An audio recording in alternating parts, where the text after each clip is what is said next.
In the digital age, the internet has become not only a place for communication and entertainment, but also a platform for various illegal operations. One of the most famous and scandalous online platforms that became a symbol of digital crime was the Silk Road. This story will tell you about its creator, Ross Ulbricht, who transformed from a talented student into a legendary internet drug lord. Get ready for an exciting journey into the dark side of the internet. Who is Ross Ulbricht? Ross Ulbricht was born on March 27, 1984. In Austin, Texas, to Kirk and Lynn Ulbricht. From an early age, he showed an interest in science and technology.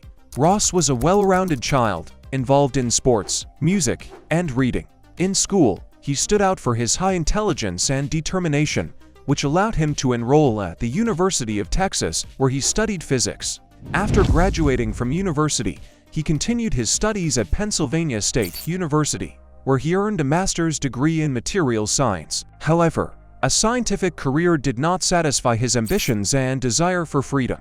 Ross began studying economics and philosophy, becoming fascinated by libertarian ideas and the concept of a free market. Ulbricht believed that people should have the right to complete freedom in economic relations and that the government should not interfere in the private affairs of citizens. These convictions led him to create a platform that was to become the embodiment of his ideals, the Silk Road. Creating the Silk Road. In 2011, Ross Ulbricht launched the Silk Road, an online marketplace on the darknet where users could buy and sell various goods and services, including drugs, weapons, and fake documents. The platform used Bitcoin to ensure transaction anonymity, making it ideal for illegal trade. Ulbricht carefully thought through the architecture and security of the Silk Road. He chose the darknet to hide the platform's activities from law enforcement and used Tor technology for anonymous access. The platform was created as an open-source marketplace where anyone could register and start trading. The pseudonym Dread Pirate Roberts DPR was chosen deliberately.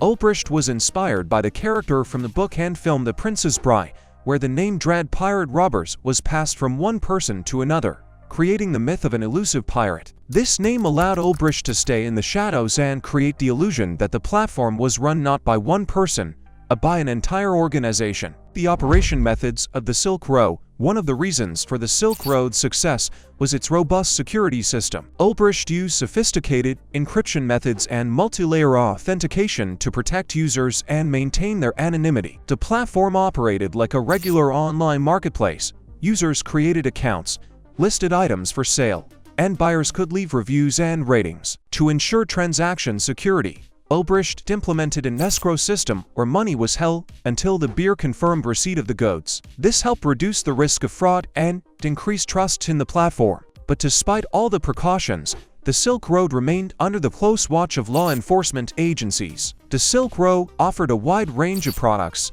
from drugs and fake documents to hacking services and weapons. However, the bulk of sales were drugs.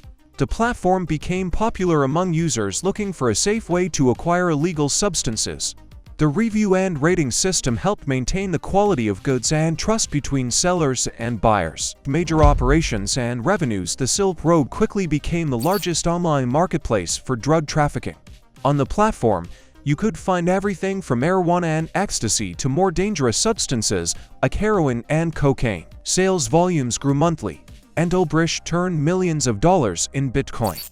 According to FBI estimates, during its existence, the Silk Road processed transactions totaling about $1.2 billion. The growth in revenues allowed Ulbricht to invest in improving the platform's security and developing new features. He hired programmers and security consultants to stay one step ahead of law enforcement. But as the volume of operations increased, so did the threat of exposure. Some of the largest operations on the Silk Road included international drug shipments organized by professional sellers who used complex logistic schemes to deliver goods. Sellers used various methods of masking and shipping to avoid detection. One example was the sale of pure MDMA, which was delivered in the form of innocuous-looking souvenirs. The Silk Road also attracted the attention of law enforcement agencies with its large financial operations. To manage revenues, Ulbricht used various cryptocurrency wallets and exchange systems to hide transaction traces. However, despite his efforts, the FBI managed to trace some of these operations. International investigations, the activities of the Silk Road could not go unnoticed.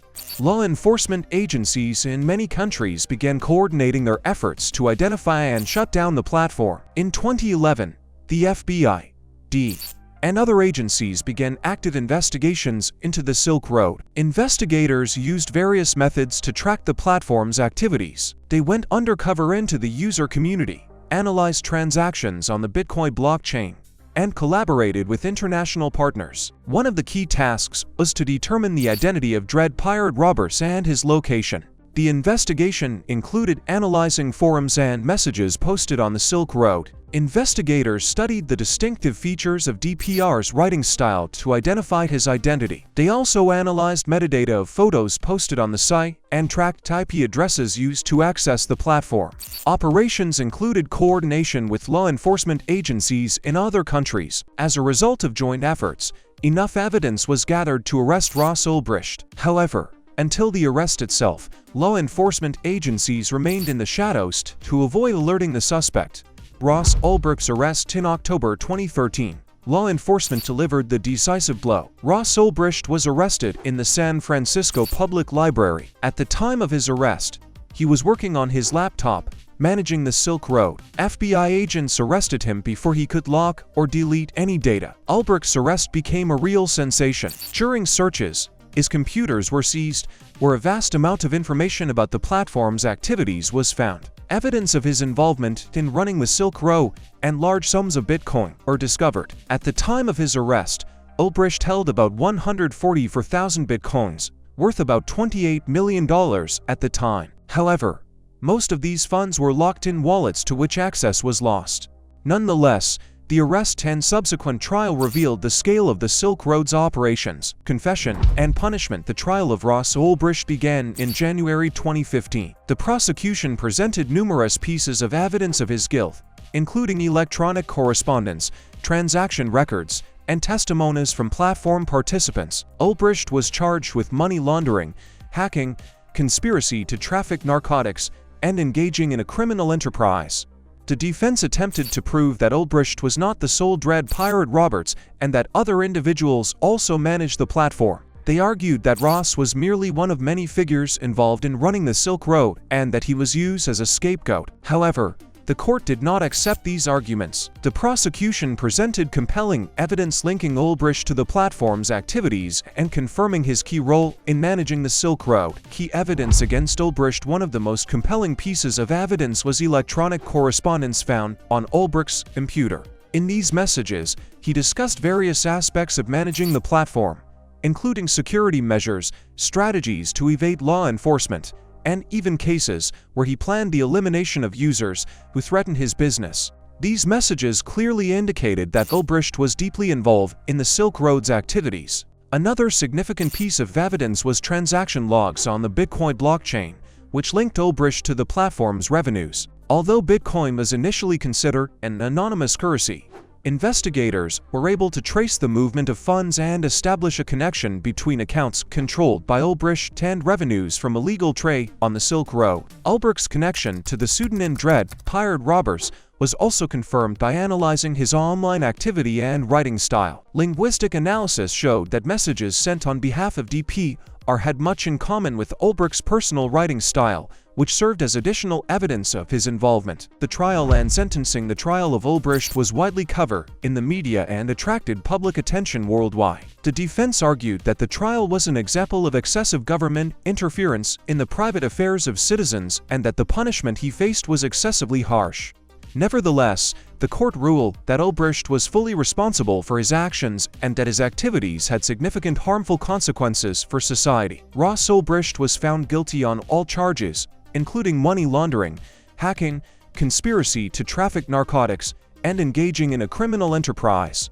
In May 2015, he was sentenced to life imprisonment without the possibility of parole. This sentence sparked a strong reaction among Ulbricht's supporters, who saw him as a victim of the system. Consequences for cybercrime. The case of Ross Ulbricht and the Silk Road became an important precedent in the fight against cybercrime. The platform's closure and the arrest of its creator demonstrated that law enforcement agencies could effectively counter threats in the dark net. This case served as a signal to other online criminals that internet anonymity is a myth and that justice will eventually catch up with them. However, the closure of the Silk Road did not stop the development of illegal online markets. Shortly after its closure, new platforms like Alphabet and Hansa emerged, attempting to take its place. But law enforcement agencies continued to actively fight them, using the experience gained during the investigation of Ulbricht's case. Furthermore, the Silk Road case became a catalyst for improving cybersecurity measures and developing new methods to combat illegal online trade. Companies and governments began paying more attention to data protection and developing technologies to track illegal transactions on the blockchain. Ross Ulbricht's personal legacy. The story of Ross Ulbricht continues to spark debate and discussion. On one hand, he is considered a criminal who organized the largest online market for drug trafficking and other illegal goods. On the other hand, his supporters see him as a fighter for freedom and human rights who tried to create an alternative economic system free from government control. Many libertarians and free market advocates see Ulbricht as a victim of a repressive system that does not tolerate deviations from established norms. They believe that the punishment he received was excessively harsh and that his ideas about a free economy have the right to exist. Nevertheless, even those who sympathize with Ulbricht recognize that the Silk Road facilitated the spread of dangerous drugs and other illegal goods, causing significant harm to many people. This duality makes Ulbricht's story and his project so complex and multi-layered. Interesting facts. Ross Ulbricht sold economic books on Amazon before creating the Silk Road. His favorite book was Atlas Shrugged by Ayn Rand, which inspired him to create a free market. At the time of his arrest, Ulbricht held about 144,000 bitcoins, worth about $28 million at the time. Ulbricht attempted to order the murder of several Silk Road users whom he believed posed a threat to his safety, but these orders were not carried out. The Silk Road continued to operate for several months after Ulbricht's arrest until law enforcement completely shut down the platform. The investigation revealed that the Silk Road served over 100,000 buyers and sellers worldwide. The story of Ross Ulbricht and the Silk Road is an example of how ideals of freedom and anonymity can lead to the creation of dangerous and illegal infrastructure. It is also a story of how justice and international cooperation can stop the most sophisticated criminals. In the digital age, it is important to remember the security of your data and be vigilant. Cybercriminals do not sleep. And who knows, maybe right now someone is trying to hack your account. We hope this story was not only informative but also engaging. Stay with us, and we will continue to tell you about the most interesting and mysterious events of modern times.